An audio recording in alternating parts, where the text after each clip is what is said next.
Good morning. Morning, y'all. It's Monday. Monday, baby. Deep breath.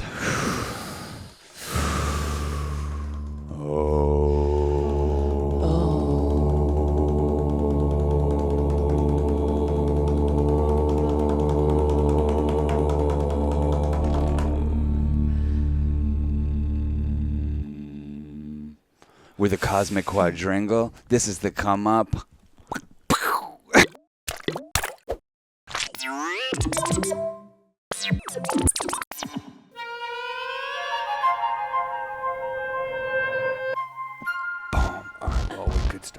We got Joey sitting in with us this week. What's up, y'all? What's up?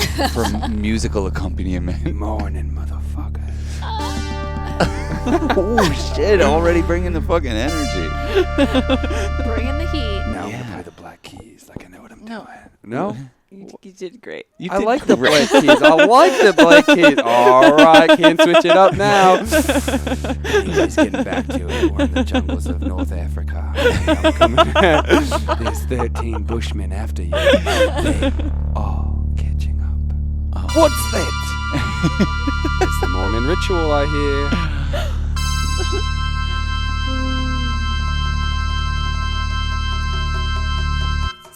What are your favorite bushmen? And women. We're here. It's Monday. We've been fucking having a goddamn wild time together. This is For sure. the Cosmic Quadringle. Yep. You know, in addition to America's favorite throuple, we got Joey. Yeah. I just chill here for a week. Yeah, Just, you I'm on the bed right there. Well, yeah. Now that we have a bed out here, Yeah, it's it's like kind of free reign. it's pretty inviting. Yeah. You just have to sit out here with Mowgli every night. I like his company, you know. When I hear his farts in the night, I'm like, someone's there for me. Yeah, definitely. When I hear him do that thing where he flaps his whole. He was singing last night when we were playing the video.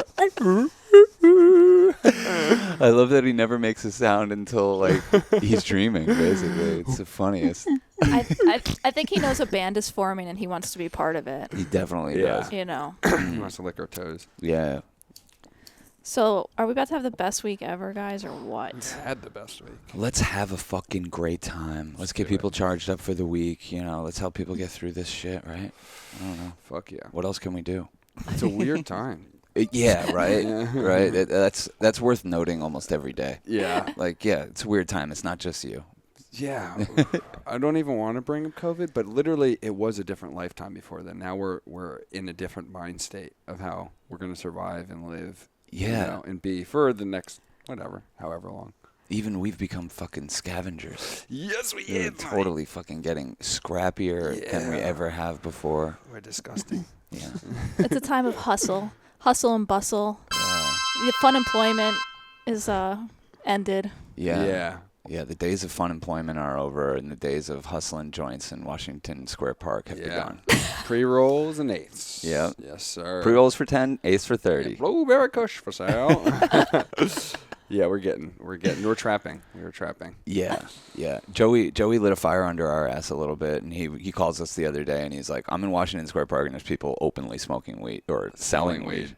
He's like, we should do this. I'm like, fine. And we didn't even have any time to think about how bad of an idea that might be or anything. I don't think it is a bad idea. No, really. not right now. Not at all. It's legally ambiguous. Yeah. You know, it's like yeah. before the corporates. Yeah, we get our Move in. permits, and that's all you need. Is it ethically ambiguous? I mean, is this No, not at all. You're providing a great time in the park for people. That's Yeah. what, like, you're lightening up their day. They have a conversation. So many of those people probably weren't going to have a conversation in the park anyways. Oh, shit. Yeah. I didn't even think about that. Yeah. Like, so many people that come up to us, they're not even interested in buying weed. They just want to talk to somebody real quick. Totally. You know, feel like they did something. Sometimes those are the ones that annoy us. Sometimes. The ones that don't buy anything and they come up all narky. If they actually want to engage in an energy exchange, it's cool. But when they're like, is this legal? And take Yeah, a do you mind picture. if I take a picture? Yeah, I'm like, no. Go Yeah, away. Get the fuck out of here. I'm trapping over here.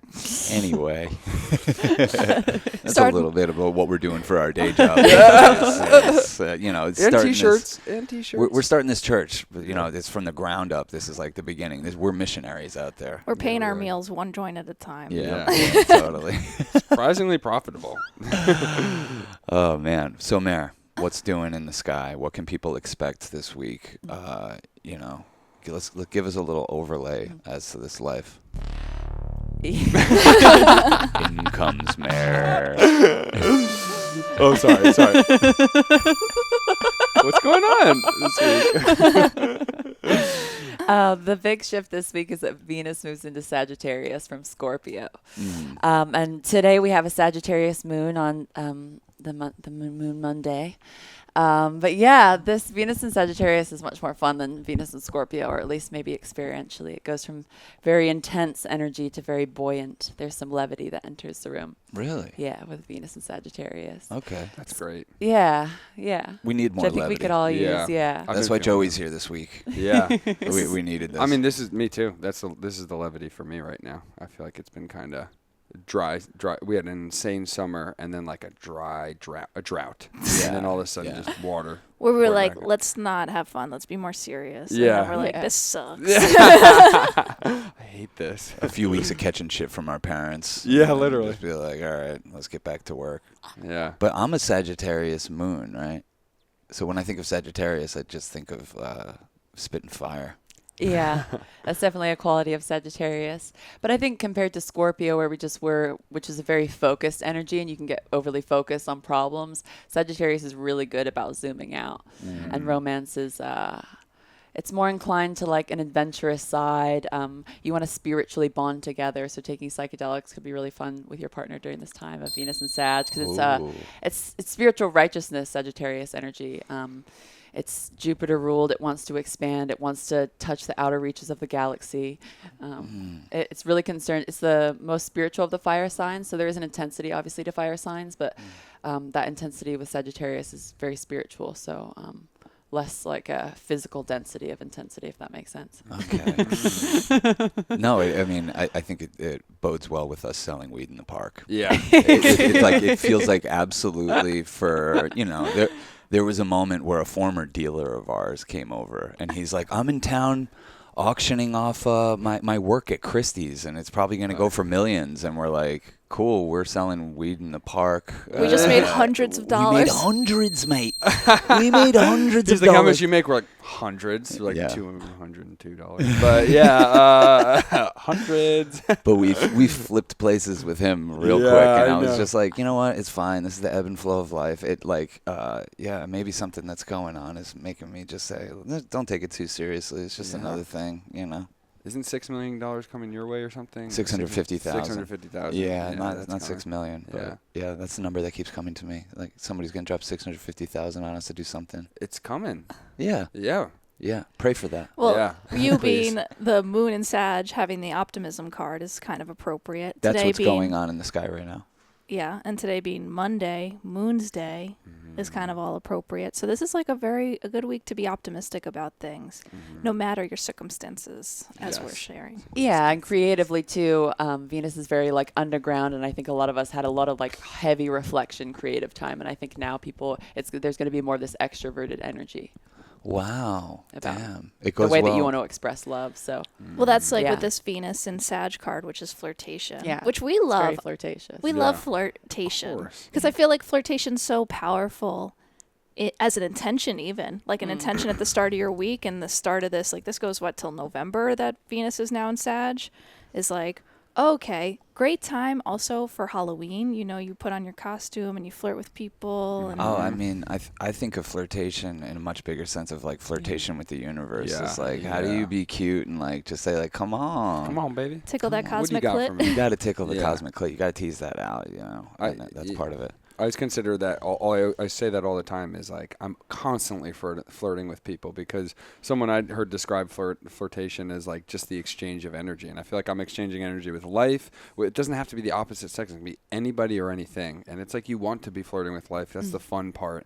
That's like the game that you're, the progress. But You flirt with the same sex so often that we are like, Joey, I know do you want to tell us something? I get groped for it. I pay the dues. I do. No, it's good. The but Church yeah. of Man Love is such a holy place to be. Totally. Seabass takes us to a whole new level with me, which is so funny because I used to push him so far, but then we're walking down Main Street in Sarasota.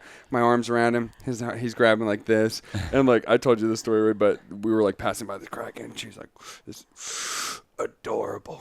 You guys are adorable. And I'm walking down Main Street with Seabass like this, and I'm like, I kind of want to let go. He's like, why? I'm like, people are going to think I'm gay. And I'm like, I just don't want them to see me maybe more so as like something I'm not. Not that I have any problem with whatever anyone is. It's just something that I'm not. But then again, I'm like, I'm walking with my brother. Like, who cares? Yeah, that's an interesting topic of like how we want to be seen. Mm-hmm. Definitely. It's like what our whole society is revolved around, how we want to be seen, not necessarily what we want to be doing or what we're passionate about, but how you want to be seen doing it. Oh yeah, I was just telling you guys before, like all the people out there, like I don't even consider themselves filmmaker, but they need to put in their Twitter bio like filmmaker, director, and they got the picture of the headphones around, and they're like doing the thing like that. It's like, you really want everyone to think you're a filmmaker. That's cute. Yeah. You know? That's the funny thing about Tinder even. Like, I've been swiped. I've had it for a couple weeks longer than I would ever have because I don't meet up with people on it. But we're doing a semi-game show. We're going to make a joke out of it, blah, blah, blah. But when you look and you swipe, you really see what people want you to think of them, that what they want your first impression of them or who they are. It's super interesting. It's like very interesting. And you're like, wow, maybe you are that. Maybe you're not, but interesting at least what you're putting out into the world, even just cyberly. But a lot of it's homogenized too. Yeah. Like when I've seen people flip through them, I'm like, everyone's trying to fit into this certain thing that's acceptable. They're AIs. Yeah. Yeah, we've become such like an image obsessed culture, like partly because like how we're connecting with each other digitally, and that it is like, okay, you put pictures and it's like it's not sound waves as much as it's like, all right, scrolling through pictures and what have you done and where are you going, and Totally. But even in music, and like, sorry to sound so critical and discriminating, like you definitely hear music where like it like doesn't sound like music to me, but it just sounds like somebody trying to sound like a rock and roller. Yeah. Yeah. You know, You like can tell. I experience a lot of sound waves where I'm like, Nah. it just feels like you're eating somebody's desperation. You know, it's like they're trying to feed you their desperation. there is a resonance that some people just can't hit, even though they have all what you think are the right ingredients. Even if they've done it before, I don't want to name names, but bands that we've loved and went all in on, like 3 great albums, and then album number 4, it's like something changed, and I'm like, I feel this guy trying to write this song, and it's like it's off. Do you It's actually a good point, because I think you'd think like people would go the other direction, but a lot of people's first albums are their best. Fuck yeah. Oh yeah. You know. Do you think it's because it's like that first album, in order to even get it done, is like such a collaboration with spirit and your past and like all these like things that you like need to express, and then like once you've kind of expressed that, you might need to it's like a lot of people's first stand-up comedy special. That's 10 years worth of material, and their second one's a year later, and that's a year's worth of thinking about the world in a certain way. So. Well, I think once you put stuff out, you get all the contrast of what people think of you. And I think it's really hard for people to hold down their own belief system, which is a great topic with Sagittarius, versus everybody else's belief system about you. Yeah. You know, because even if they're not reading all of the tabloids, like you hear in your head all of the psychic reverb that you get from people when they're listening to your music. And so when you put out an album and you hear a bunch of people criticize because they're uncomfortable with that parts of themselves, because it's really like the next frontier of consciousness that they haven't accepted or whatever, you could then shut down part of yourself and you like fit yourself into smaller and smaller boxes, because of everybody's criticism. It's hard to like hold yourself up against. Yeah. Life becomes all a little. Of the judgment of the eye. Yeah, I would say life becomes a little too easy for them, in the sense that like part of them or evolving is like them integrating everyone else's viewpoint of them. So they actually have to act a certain way.